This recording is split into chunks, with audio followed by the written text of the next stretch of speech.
Hello, Kenny. Thank you for joining us here in Startup Grind in Peru.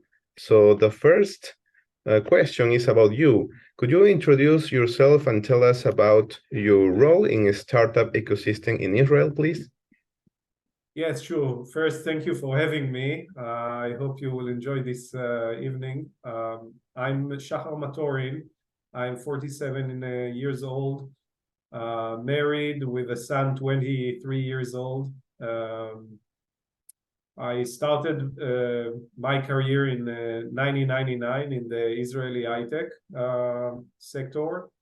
Um, I discovered that I like technology and people very early, but I decided to invest more on people than in technology because technology is running very fast, so you need to invest a lot of time. But with people, I thought it will be an amazing opportunity for me to create long-term relationships.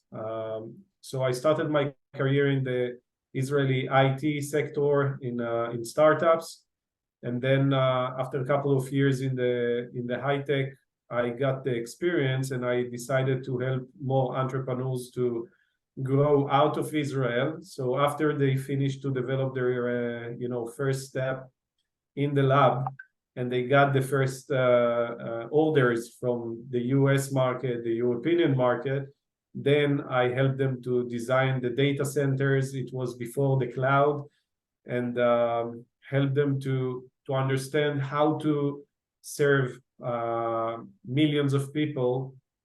So to move from one server to a data center and to serve millions of people in their target market. Couple of years later, I met Derek Anderson from Silicon Valley that started Startup Grind, and we thought that Tel Aviv must be part of the Startup Grind family, and we joined forces, and I created the chapter in Tel Aviv. So for the last 10 years, I'm running and representing Israel in Startup Grind, running the chapter in Tel Aviv, and trying now to provide the same opportunity to more entrepreneurs out of Tel Aviv. And this is why I mentioned Israel as a responsibility.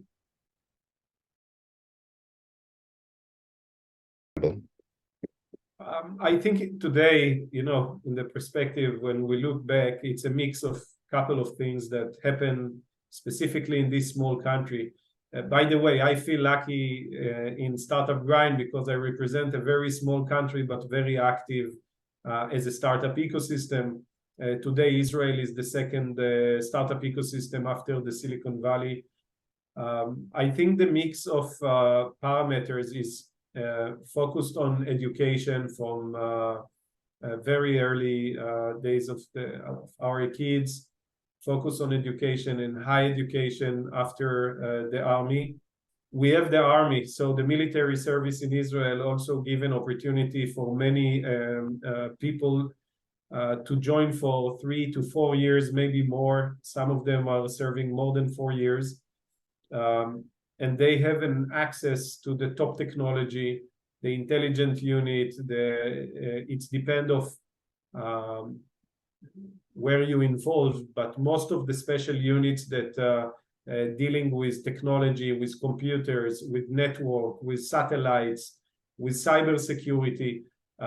If you will think about young kids, 18 years old, instead of going from high schools to the college, he's going to serve his country, but not only in the fields. Some of them are going to serve their country in the intelligence unit, and it's huge. So thousands of young people serving for 4 or 6 years the country and touching the top technology. So if you will think about young entrepreneurs in different countries, it's like you are building your startup, you are getting unlimited budget to play with the top technology. The knowledge and the expertise you will get will give you a lot of experience when you will start to build companies after the military service. So education first, the military service, focused on high education after in university. We have very good universities here that focused on engineering, mathematics, physics, biotechnology. The country invested a lot on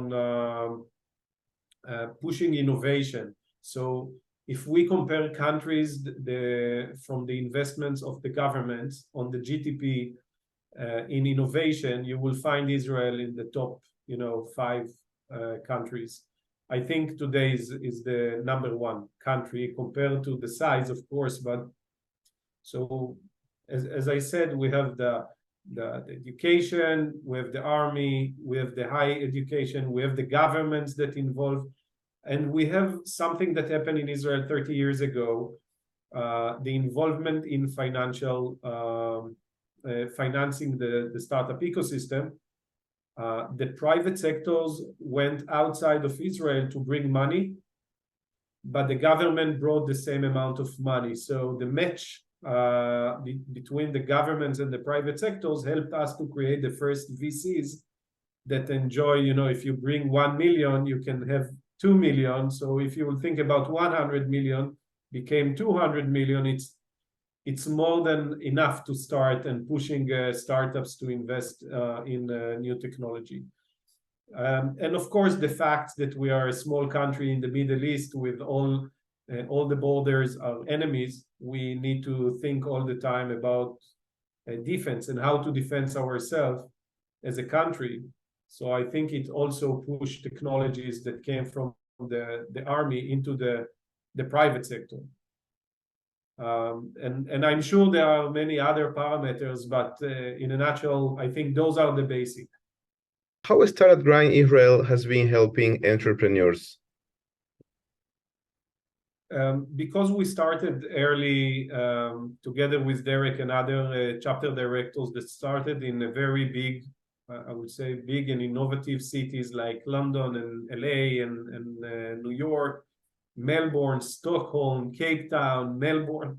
So those cities became the first chapters in Startup Grind out of US that also build the relationship and the bridge between the cities. So I think when you are part of a group that share the same mission and the same values as Startup Grind, and I hope everybody knows that Startup Grind focused on education and inspiration and then in connections.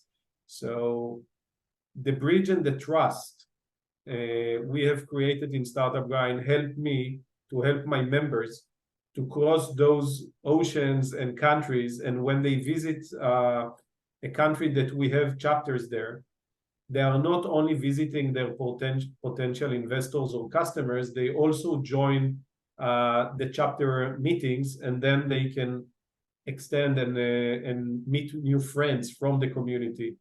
So if you will think about the experience here, after 16,000 events globally, we have created 4 layers of entrepreneurs, community managers, and ecosystem leaders. On top of it, all of our speakers and their companies. So in one hand, if I know you and you hosted a couple of events, you of course know personally your speakers, their companies, what they need, what they focused on.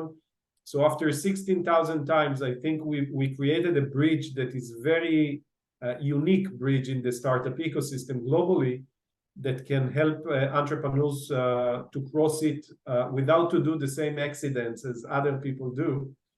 And we can help them to save a lot of time, efforts, and money by using our relationships, our connections, and not only with the speakers and their companies, but also with our partners and sponsors. If we know personally the sponsors that support our community, we know exactly what they want and what they need and how they can support us. A first-timer, an entrepreneur that wants to meet Google guys or Facebook guys or Microsoft today with OpenAI, with all the trends and of AI, it's very easy for us to connect them and to check if their technology is relevant for them or if their technology is ready to go into the market.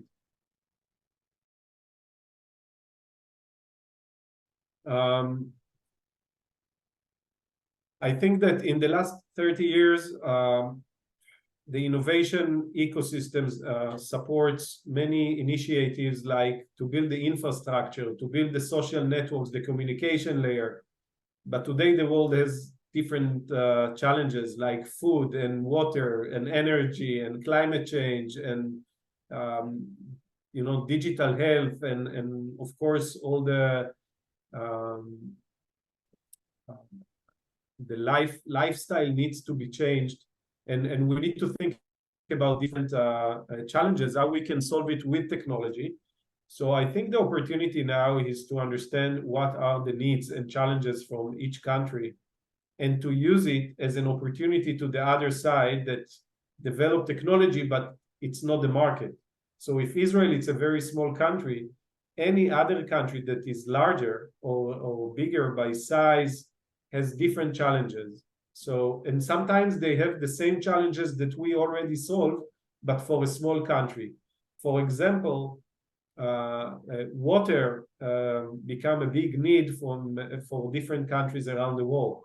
If Israel has more technology and more innovation in water technology, we can help other countries, but we can also collaborate with other startups and other companies that are scaling locally and can collaborate together and bring better solutions to their countries. I can tell you that it's only one example, but if the need is to protect the data like cybersecurity, Israel has more than 500 startups that went into the market and scaling, each one of them in different, specific niche. But if you have a specific need in Peru, for example, it's an opportunity not only to bring and import the technology, but also to collaborate and to bring it in as part of the project. So if two developers teams working from different countries together, it will bring the knowledge, it will bring the experience, and next time they will create a better, I would say, partnerships very early. I hope that every entrepreneur is crazy enough to wake up every morning and try, to solve a big problem and to understand and to be part of a community and a global community, of course. It will make him stronger. Together as a group, I think we are stronger. And Israel is only one, startup ecosystem, maybe very important one.